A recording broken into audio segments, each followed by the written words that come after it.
रवि, आज तुम फिर से अपनी माँ के घर गए थे? घर में घुसते ही श्रेया ने सीधा सवाल किया। रवि ने पहले कुछ सोचा, फिर जवाब दिया। श्रेया, वो मेरी माँ है। पापा की तबीयत ठीक नहीं रहती, माँ हमेशा परेशान रहती है। मैं उनका अकेला सहारा हूँ। श्रेया को इन बातों से कोई फर्क नहीं पड़ रहा था। मुंह बनाते हुए श्रेया ने कहा, वह सब मैं नहीं जानती। मैं तो बस इतना चाहती हूँ कि तुमने उनसे अलग होते हुए मुझसे वादा किया था कि अपने घर वालों से कोई मतलब नहीं रखोगे। मैं सब जानती हूँ। जब तो बहू बेटे को घर से निकाल दिया, अब बेटी की कमाई के चक्कर में उसे बार बार बुलाते रहते हैं। रवि को बहुत गुस्सा आ रहा था, लेकिन घर में कलेश ना हो इसलिए उसने खुद को संभालते हुए कहा, देखो श्रेया, पैसों के लिए मेरे पापा की पेंशन ही काफी है। और रही बात वहां जाने की, तो मेरे सिवा उनका है ही कौन। पापा की बीमारी को देखते हुए मेरा फर्ज है कि मैं उनका ध्यान रखूं। बेटा होने के नाते मेरा भी तो कुछ फर्ज है। रवि श्रेया को बहुत देर तक समझाता रहा, लेकिन श्रेया नहीं मानी और उसने रवि से कसम ले ली कि वह बिना उससे पूछे कभी अपने माँ बाप से मिलने नहीं जाएगा। रवि श्रेया का स्वभाव जानता था। अगर उसके मन में उसका मन का काम ना करो तो वह बहुत ज्यादा गुस्सा हो जाती है और डिप्रेशन में चले जाती है, जहां तक कि आत्महत्या भी करने का विचार करने लगती है। रवि ने उसकी यह शर्त भी मान ली, लेकिन उसका मन हमेशा अपने माता पिता के लिए तरसता रहता था। उसे आज भी याद है कैसे पापा ने अपने पेट काट कर उसे पढ़ाया लिखाया, रवि की हर इच्छा पूरी की, जहां तक कि रिश्तेदारों के दबाव में ना आकर रवि को अपनी पसंद की लड़की से शादी करने की भी इजाजत दे दी। लेकिन शादी के 2 महीने बाद ही श्रेया ने लड़ाई झगड़ा कर उनसे अलग होने का फैसला कर लिया।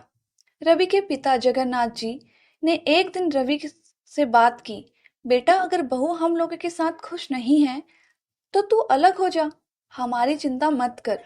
यह सुनकर रवि ने कहा, पापा आप जब मुझे आपका ध्यान रखना चाहिए, आप चाहते हैं आपको बेसहारा छोड़ दूं, यह मुझसे नहीं होगा।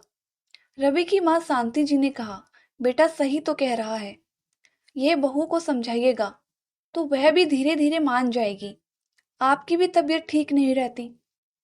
जगन्नाथ जी ने शांति को चुप कराते हुए कहा, कैसी बात करती हो तुम? वह नए जमाने की मॉडर्न लड़की है। आजकल किसी को प्राइवेसी चाहिए होती है। जाने दो इनको। बेटा रवि, तुम बहू को लेकर जहां जा, जाना चाहो चले जाओ, हमारी चिंता मत करो। रवि अकेला टेरेस पर खड़े होकर यही सब सोच रहा था। तभी फोन की घंटी बजी। दूसरी तरफ माँ थी। उनकी आवाज लड़खड़ा रही थी, बेटा रवि, ना जाने तेरे पिता को क्या हो गया है। मैं इन्हें हॉस्पिटल ले जा रही हूँ, तू जल्दी से आ जा। रवि ने कहा, माँ तुम चिंता मत करो, मैं अभी पहुंचता हूँ। यह कहकर रवि जल्दी से नीचे आया और जूते पहनने लगा। श्रेया ने देखा रवि कहीं जाने की तैयारी कर रहा है। रवि, तुम कहाँ जा रहे हो इतनी रात को? और फोन किसका आया था? रवि की आंखों से आंसू बस छलकने ही वाले थे। उसने कहा, श्रेया पापा की तबीयत बहुत खराब है, मुझे जाना होगा। माँ उन्हें लेकर अस्पताल गई है।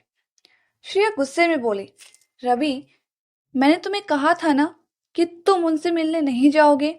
ठीक है, तुम जाओ, लेकिन जब वापस आओगे तो अपनी बीवी को जिंदा नहीं पाओगे। रवि उसके आगे गिड़गिड़ाते हुए बोला, श्रेया आज जाने दो मुझे। एक बार पापा ठीक हो जाएं तो मैं फिर बिना तुम्हारी मर्जी से कभी उनसे मिलने नहीं जाऊंगा। लेकिन श्रेया का गुस्सा तो 7वें आसमान पे था। रवि के लिए जिंदगी और मौत का सामना एक साथ होने जा रहा था। एक तरफ उसका फर्ज उसे बुला रहा था, दूसरी तरफ उसका प्यार उसे फर्ज निभाने से रोकने के लिए मरने को तैयार था। श्रेया तुम्हें मरना है तो मर जाओ, मैं अपने पापा को इस हाल में नहीं छोड़ सकता। रवि के मन में ये विचार बार बार आ रहा था, लेकिन वह इसके लिए जुबान ना खोल सका। कहीं श्रेया ने सचमुच कुछ गलत कर लिया तो क्या होगा, यही सोचकर वह चुप रह गया। रवि ने जल्दी से अपने दोस्त राहुल को फ़ोन किया। राहुल, मेरे भाई, मैं कहीं फंसा हुआ हूँ। मेरे पापा हॉस्पिटल में हैं। तू उनके पास पहुँच जा और जितने भी पैसों की ज़रूरत पड़े मुझे बता दियो, मैं भेज दूँगा। और मुझे हर 1 घंटे में फ़ोन कर उनका हाल बता देना प्लीज़। राहुल ये सुनकर बोला, भाई तू चिंता मत कर, मैं अभी पहुँचता हूँ और पैसों की चिंता मत कर, मैं सब संभाल लूँगा। रवि की आंखों से झरझर आंसू बह रहे थे, लेकिन श्रेया उसकी परवाह करे बगैर किचन में काम करने चली गई। रवि अपने बेडरूम में जाकर तकिए में मुंह छिपाकर रोता रहा।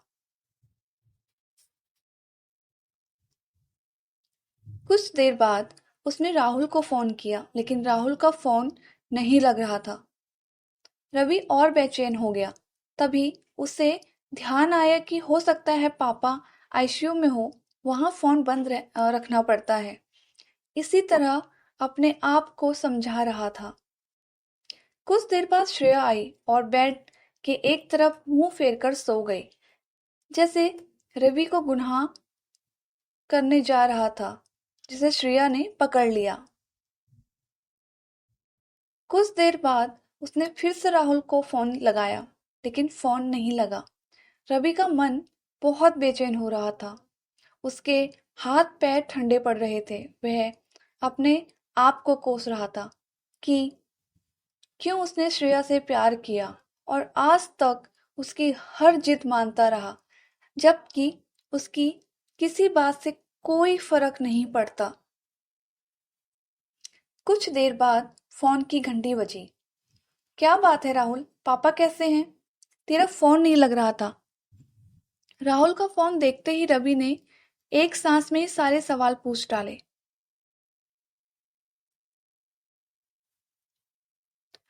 राहुल बहुत घबराहट में बोला, रवि संभाल अपने आप को। तू ही टूट जाएगा तो बाकी परिवार को कौन संभालेगा? तू जहां भी है जल्दी से हॉस्पिटल आ जा। अंकल हम सबको छोड़कर चले गए। यह सुनते ही रवि के पैरों तले जमीन खिसक गई। ये क्या हो गया? अभी शाम को ही तो उनसे मिलकर आया था। काश वह आखिरी समय में अपने पिता के साथ होता। वह जोर जोर से रोने लगा। उसकी आवाज सुनकर श्रेया उठी और पूछने लगी, क्या बात है? क्या बात है रवि, तुम क्यों रो रहे हो?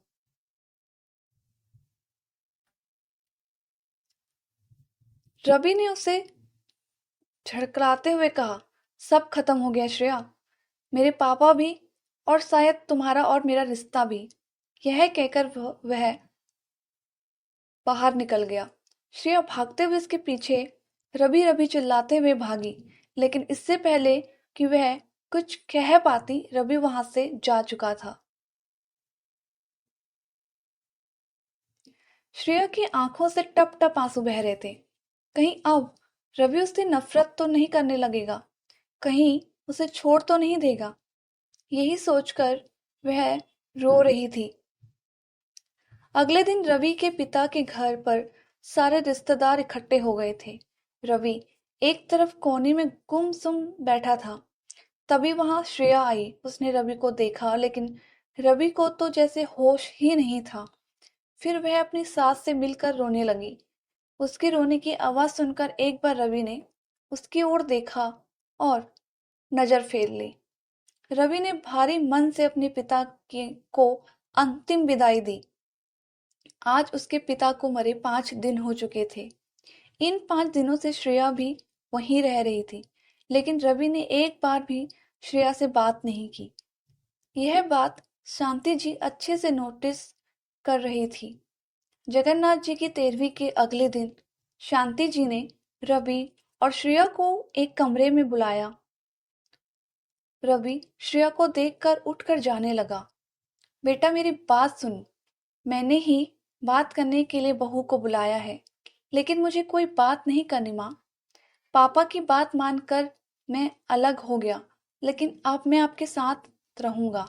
चाहे आप कितना भी कहें, मैं कहीं नहीं जाऊंगा और इसे जहां जाना है चले जाए। यह सुनकर श्रेया रोने लगी। शांति जी ने उसे चुप कराया और कहा, बेटा, ये 2 चिट्ठी तेरे पापा तुम दोनों के नाम छोड़ के गए थे, एक तेरे लिए और एक बहू के लिए। रवि ने जल्दी से चिट्ठी माँ के हाथ से ले ली, जैसे ही पापा को पाने का मौका मिल गया हो। उस चिट्ठी में लिखा था, बेटा, मुझे मालूम है कि बहू हम दोनों के साथ नहीं रहना चाहती, लेकिन मुझे पता है मेरे जाने के बाद तू माँ को अकेला नहीं छोड़ेगा। फिर से इसे लेकर घर में कलेश ना हो जाए, इसलिए मैं तुझसे एक वादा कर लेना चाहता हूँ कि अपने पापा की अंतिम इच्छा पूरी कर और बहू कहना मान कर उसके साथ चले जा। तेरी माँ के लिए मैंने पहले ही वृद्ध आश्रम में इंतजाम कर दिया है। वह वहाँ सुखी से रहेगी। कभी कभी उनसे मिलने चले जाना। अगर तू मुझे प्यार करता है तो मेरी अंतिम इच्छा जरूर पूरी करेगा। इधर श्रेया ने भी अपनी चिट्ठी खोली। उसमें लिखा था, बेटी, तू चिंता मत कर। मेरा बेटा भावनाओं में बह जाता है। मैं जानता हूँ वह मेरे बाद यहाँ रहने की जिद करेगा, तुमसे लड़ाई भी करेगा, लेकिन तुम चिंता मत कर। मैं चाहता हूँ तुम दोनों हंसी खुशी रहो। मेरी चिट्ठी पढ़ने के बाद वह तेरे साथ चलने के लिए राजी हो जाएगा। मेरा आशीर्वाद हमेशा तुम दोनों के साथ रहेगा। चिट्ठी पढ़ते ही श्रेया रवि के पैरों में गिर गई। रवि, मुझे माफ कर दो।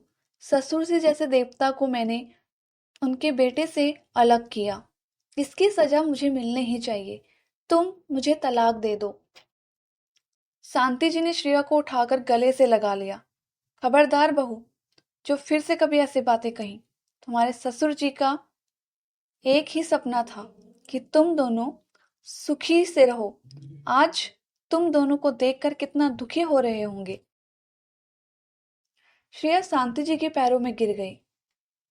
माँ जी, अब मैं हमेशा आपके साथ रहूंगी। रवि भी रोकर माँ से लिपट गया। नहीं माँ, मेरे रहते हुए तुम वृद्धाश्रम नहीं जाओगी।